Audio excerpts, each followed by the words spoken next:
Hello everyone, this is Timid Falconite here, and I'm back to you with another episode of Return to 1K.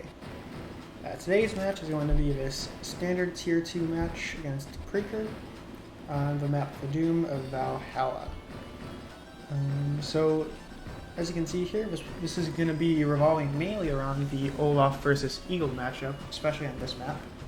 So, yeah, that'll be this day's match. So I think I've covered the Doom a little bit before, but like I think mainly what I'm going to be focusing on in this video is just Eagle in general, because I haven't really covered him at all on this channel before much. So, but before that, I'm going to do a bit of an intro into the map. So, as I said last time, you got these three bases kind of spaced out here. You got your sort of strong side on this side, pushing these two bases into this area against this base, which, because of these mountain ranges, it's gonna take forever to reinforce over this way until this pipe seam is broken open. And then once this pipe seam is broken open, you kind of need to time that with a push into this area, so that you can take full advantage of it without like opening yourself up to your opponent's forces from this side. So this pipe seam is an interesting thing because it's not only a quick route to get into this area, but it could also be a quick route to get towards this base, to pressure this base from this area. If it's broken open at the wrong time. So if it's broken open at the wrong time, that can be bad for whoever isn't prepped for it. You have the airport fault sort of back behind here. And then you have your comm towers, you have your main two on the mainland here, and you have your sort of secure ones on the islands over here as well. So that's most of the map. Let's take a look at the map now as a quick, and just looking at the win rates here, you might wonder, hey, why would you pick Eagle on this map? Well, the reason I picked Eagle on this map was I think it was there were a little bit fewer matches on the map at the time. I think it still was like quite a few.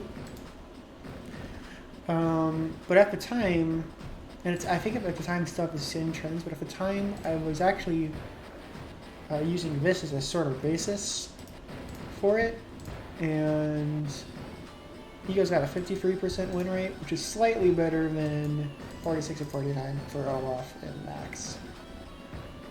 Also, Sammy is the thing on these maps, I guess, technically, in Tier 2, but like 37 on the Doom, like, get out of here. But, so that was sort of why I picked Eagle. Honestly, I think he's probably maybe a little bit worse on Seashore than he is on the Doom, because at least on Seashore, I feel like it's a lot more open in the center here. Meaning there's less of a niche for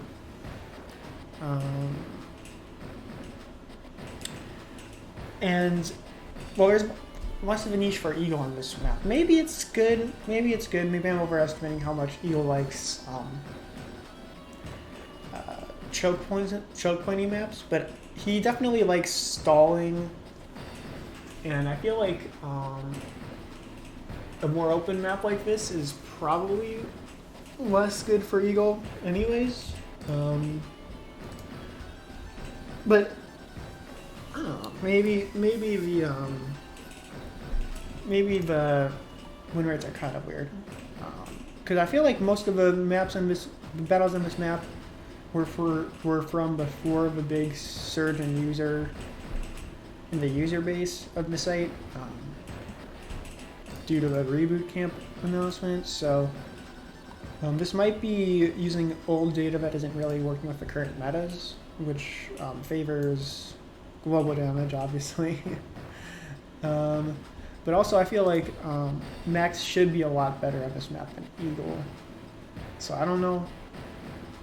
exactly why the trends are the way they are, but they are the way they are. The other thing that's interesting about this map is they got the con towers in the same spots, they got the pipe teams in the same spots. I think they have the mountains in the same spots actually, and the bases as well. So the production spots are the same as well, but a lot of the training is different, and a lot of the cities are different. So I think overall Vanoom's a better map, obviously. Like, just look at the difference between them. Like, look at that. It's so much prettier. And it's a lot more interesting than Seashore, honestly. There's a lot more stuff in cracks and crease and crannies and stuff that you can look at. And it's a nice big map, which I don't think Eagle is necessarily the best at. Although, well, it's definitely bad for Sammy. I'll go with that right away. I think Max is pretty good on this map, actually, sort of ironically, because of this central area here where you can just push through and get an early victory, sort of an HQ rush before Olaf actually gets to pop his superpower. But that's not the matchup for this map, today's match. Today's match is Olaf versus Eagle. So that doesn't matter too much. Eagle kind of would prefer a seconds airport, so you can spam battle hoppers a little bit more, but I'm not sure if you actually have the income for that. Like, I think it's sort of ironically sort of it's a big map, but it's not really dense, so it's a bit spread out, which I think Olaf really likes playing on those types of maps because it makes his global damage a lot better. As I think as I sort of brought up last video, it makes it so that an infantry trying to push over here is going to have to either go back and heal or consolidate with other infantry units in order to keep on pushing once it gets to one of these areas. Because, like, after his opponent pops his superpower, so that's good, I guess. Anything else I wanted to mention? Oh yeah, so the Olaf versus Eagle matchup is pretty crazy. In Olaf's favor, I will say. Olaf gets his superpower, Winter Fury.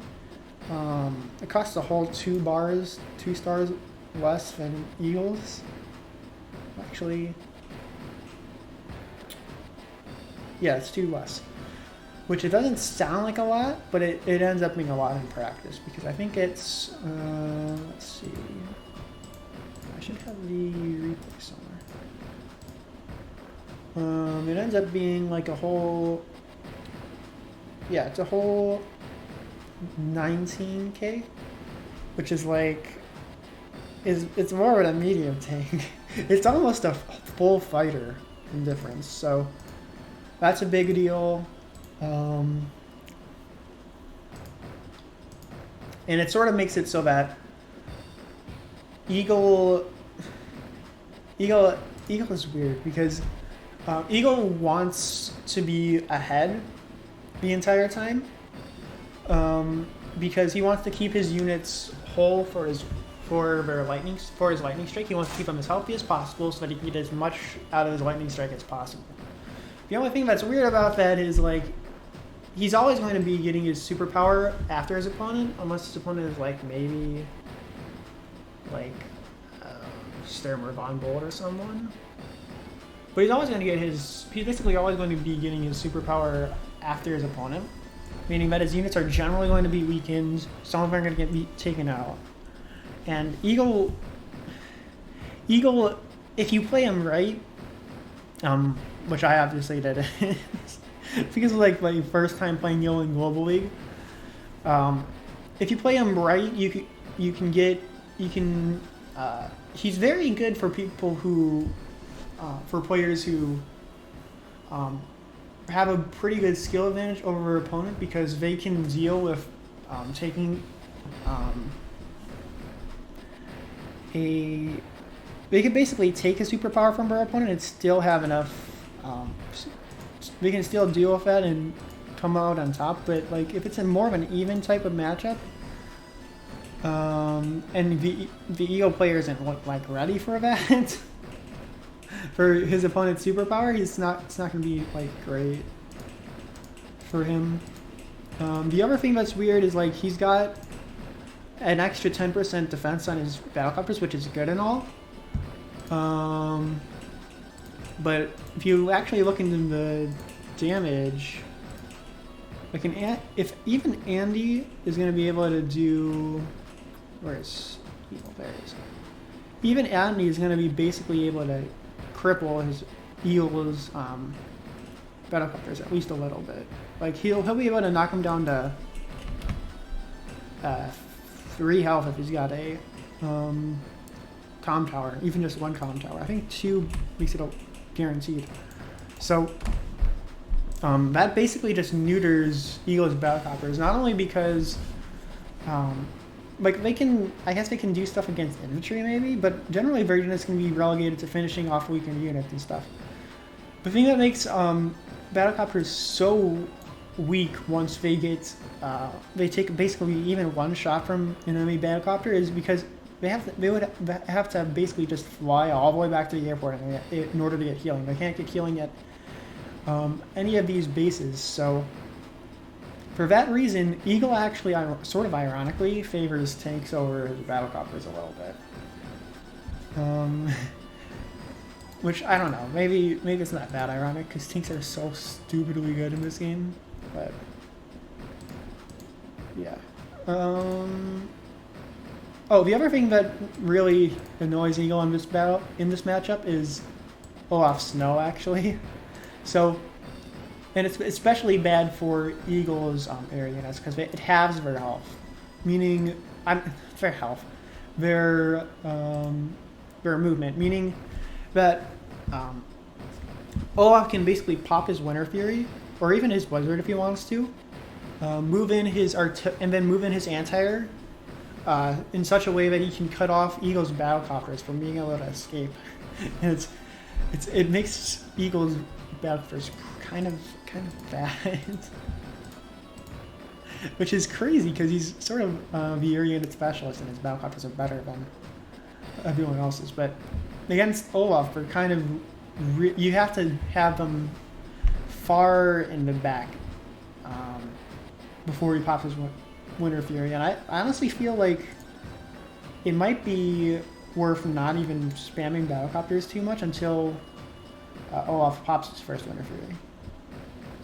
We're kind of getting into a bit of a meta discussion now, so I think it's probably better to switch over to the replay portion and actually just see a little bit of what I'm talking about here. He's actually going for moving in with his infantry to this base from this base, as opposed to just moving the infantry onto this city right away. I think that's suboptimal because he's getting this. The only thing that he's really gaining is this city a turn earlier, but from this city you can change it to this city. So it's like a very specific, very small detail at the very beginning that he a very small misplay at the very beginning. I think I went for the airport instead actually early, so I think that's an even bigger misplay. So it didn't really, but I think that's definitely, you want to go for the city first, then maybe the airport. And even if I had gone this way first, I don't think it would have mattered all too much because Olaf's not really, Eagle's not really going to be able to take a super big advantage of that early game income difference. If I were playing something like Max, it might have mattered a lot more. But because I'm Eagle and I want to stall all day, it's not going to matter as much. Oh, that's the other thing that makes the Eagle-Olaf matchup super bad for Eagle is his Olaf's Winter Fury basically makes it so that all of Eagle's units need to go and get repairs to go back to full health. And Eagle really wants to have his units at full health, or at least as close to full health as he can, because he needs them at full health for him to be able to use his superpower and even relatively effectively. So that's the annoying thing with playing Eagle is it's really stally. You have to basically be outplaying your opponent at all times, and he can do that. Like, it's not the worst thing, and it's sort of a thing of trade-offs that I'm not really used to personally, because I generally like more like day-to-day bonus based COs like Max or I guess Sonya. even though it's not, Sonya doesn't really have that good of a day-to-day, but I generally like that instead of the powers based ones. But the Eagle is definitely more of a power based CO. I will say that. So yeah, so far so good. Overall, I feel like this is actually a pretty good map for battlecopters. Which makes Eagle, like, I think it makes Eagle a natural choice just because of the mountain ranges here and being able to just dart around with your battlecopters a lot. So that's fun and all. That's why that's another reason why I sort of picked Eagle, because I figured that he'd be pretty good on this map for that reason. But yeah, here you've got, I think I've got some pretty nice unit placement early on, actually, just zoning out his tank here with the artillery. Very nice, very nice. I'm actually able to turn this into a pretty significant push in the center, I believe, so that's fun and all. He's doing it with his battlecopter, so I built one in response. And then from here, I think I just start spamming battlecopters, which is not really what you want to do as early game Eagle, actually. Especially against someone like Olaf, who has global damage.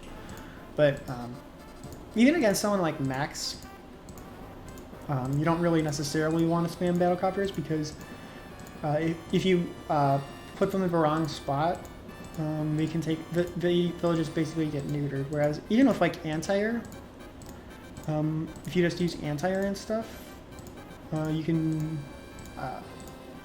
always send them back for repairs at the nearest city. Whereas the battlecopters you have to send all the way back to the airport, and usually the airports in these types of maps are like all the way at the back of the line, so that's bad. And then you're also not being able to build more battlecopters when you do that.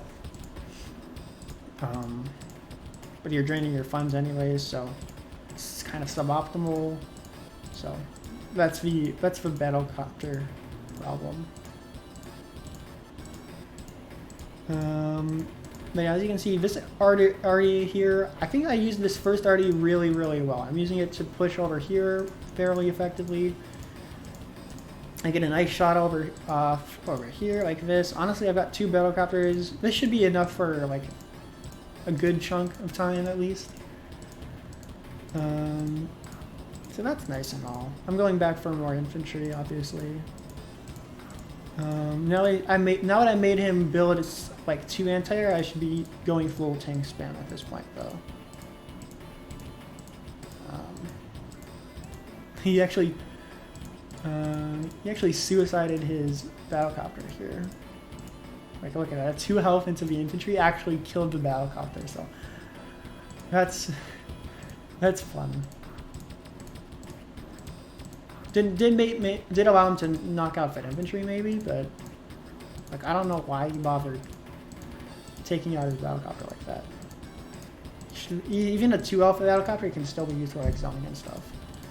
So, and for reinforcing your other battlecopters. So it's never going to be useless. It's just crippled. But as you can see here, I'm actually focusing a lot on the center here. Honestly, focusing way heavier than I should be. Honestly, at this point, I should have recognized that I got all this stuff, and I should have just yeeted my forces either this way or this way. I think this way would have been better, just pushing to the left. But instead I build a lot of artillery and try to hold it, which I don't think is the best move. What I should have done was just go, okay, I'm going to try and bait him into overextending over here, and then I can just, with all of his tanks and stuff, and then I can build like some medium tanks in order to punish him heavily for doing that. So that would have been a much better plan, but instead, what he's sort of allowed to do here is just move all his units in this way, and then instead of doing what I should have done, which is fall back and just front shift over to this way, now that it's a bit more exposed.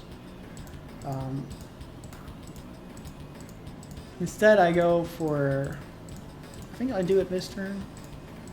Yeah, I go for I just charge his tank line. I don't know why I did this. This was an awful idea. I got my artillery here. We're not really like doing anything. We're not covering my tanks at all. We're not covering my infantry at all. This is just a stupid fucking, why would I do it like this? Like, I should have moved my tanks as far down this way as I can, try and push over this way, maybe open this pipe team a little bit, which I was sort of doing. I will pop it open next turn, as you will see.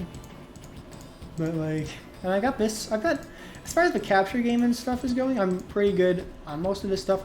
I put this battlecopter in range of his battlecopter on purpose, actually, which was a bad idea. Because he has so many tanks in this area, he'll just be able to, like I did this to bait it out with my anti-air. I was trying to get a nice shot off with my anti-air, but like, no. Why would you do this? Like, honestly, I feel like, let's see. Yeah, I feel like battlecopters they do better against other battlecopters than tanks, especially tanks on like any type of terrain, because they get defensive bonuses. But like, this is with Eagle's defense as well. Battlecopters just do so much fucking damage to each other. Like, it's so weird trying to zone out battlecopters and stuff. It's so weird. I bought my lightning drive here to pair off my push here, which honestly, I feel like it's not that bad of an idea, is going for a lightning drive push right before Olaf pops his superpower to try and get him off of your ass. The only issue is my push wasn't super good. I'm not really backing up any of my units with the artillery, actually. Well, sort of. But like, he's able to just pop his superpower, and not only does that weaken my artillery as well, but like my push wasn't decisive enough to stop him from pushing with his other units when he popped his superpower. I will put it like that.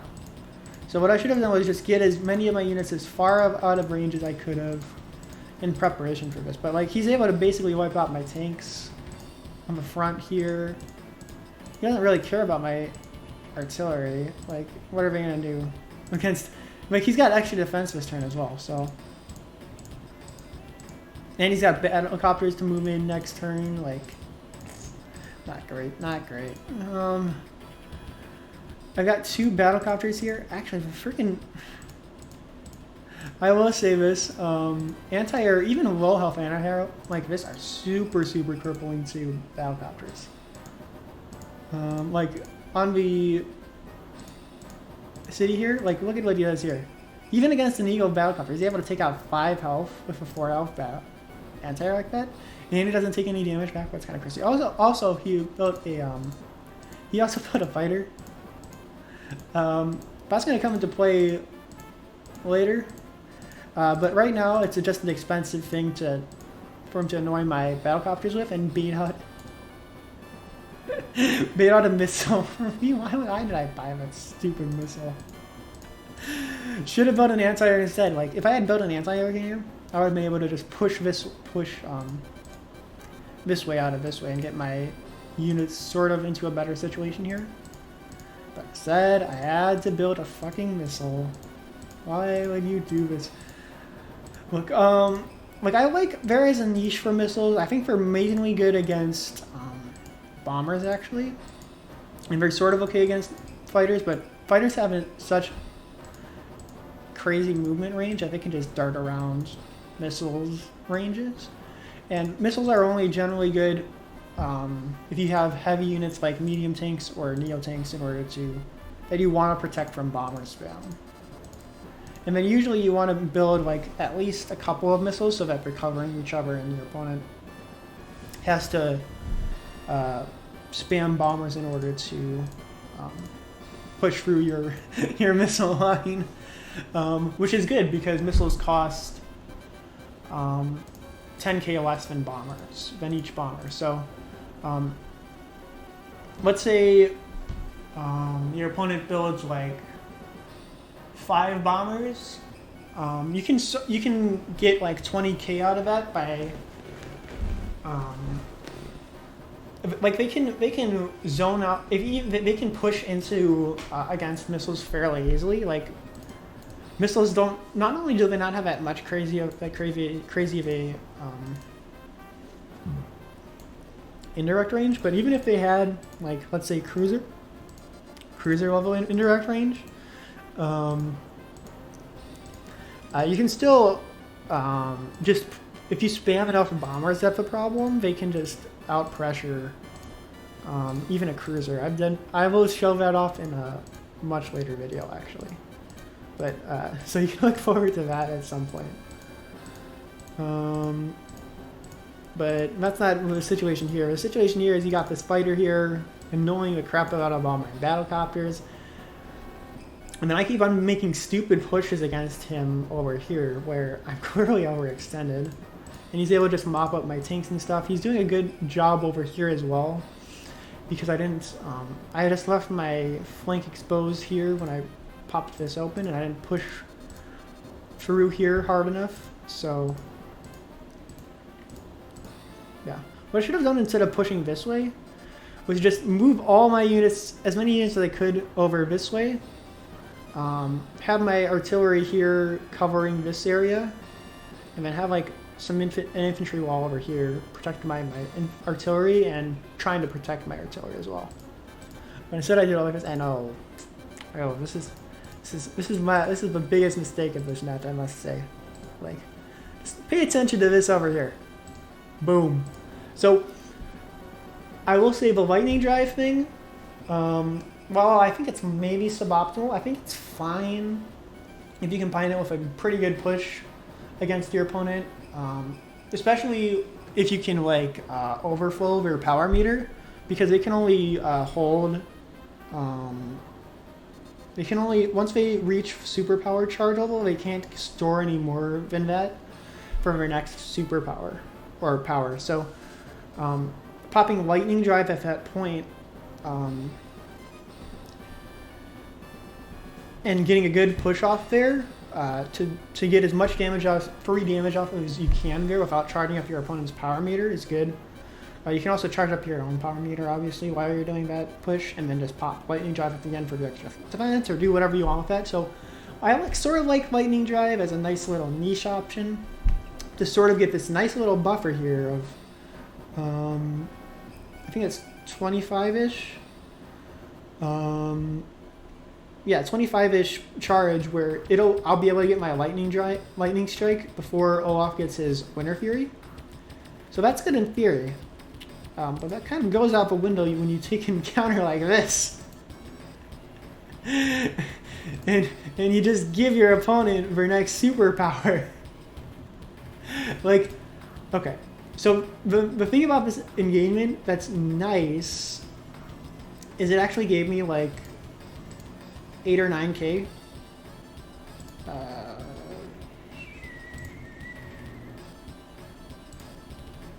Yeah, I think it gave me 8 or 9k charge. The only issue is it gave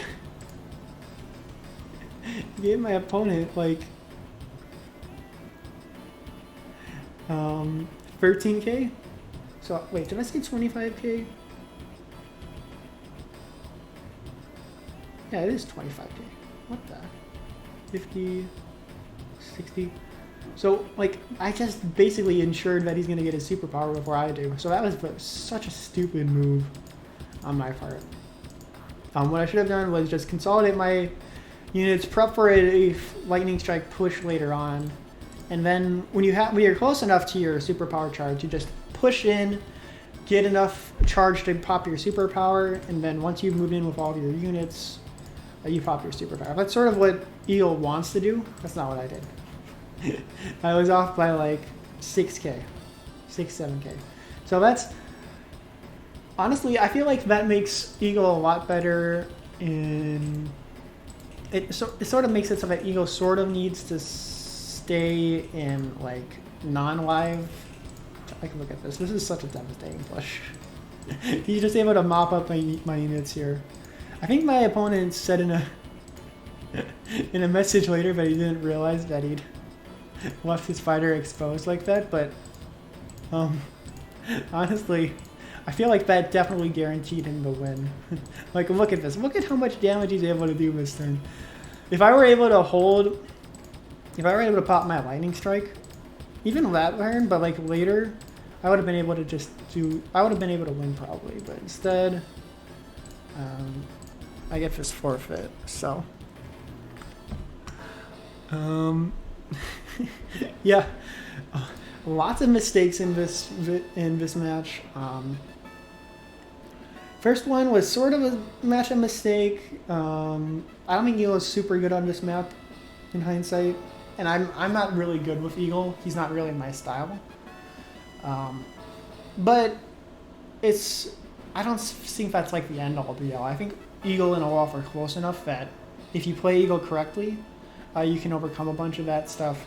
And I think I was outplaying my opponent pretty well in like the first few turns, but then I think I got super overconfident because of that, and then I overextended like crazy in the center here, where I should have probably just pivoted to mopping up this area on my weak side over here, or even putting a few more resources into this area and pushing here stronger. Yeah. The missile was an awful idea. I think I built too many artillery. One artillery in this area is pretty good because you can use it to like zone out these cities, knock out this pipe team if you want to, zone out this city as well,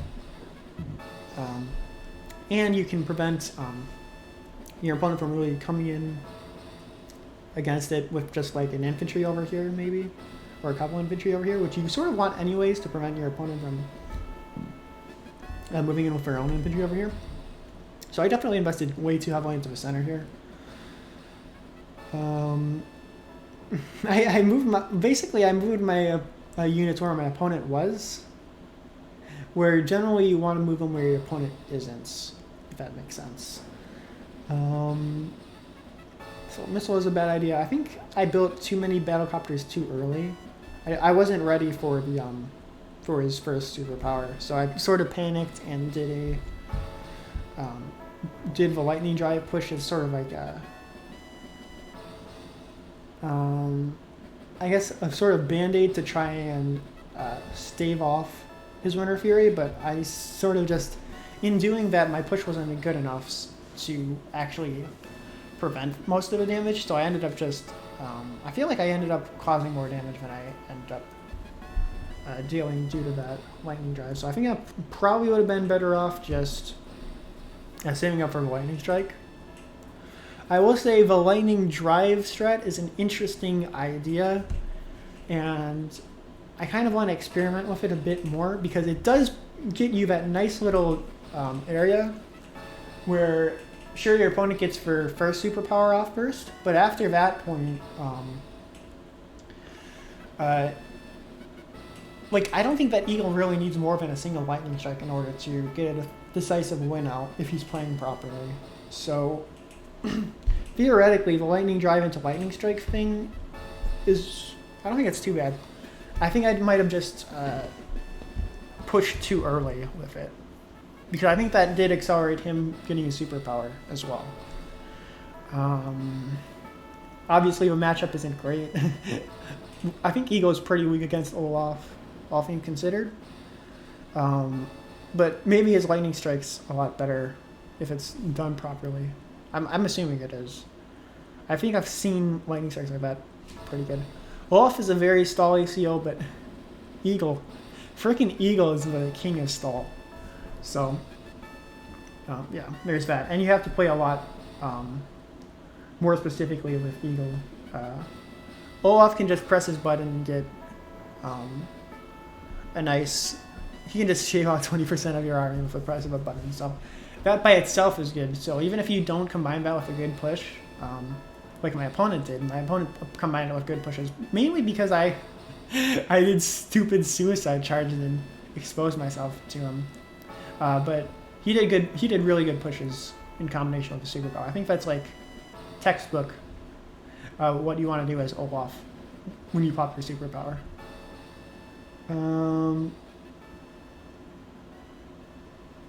Yeah, I think that's basically it.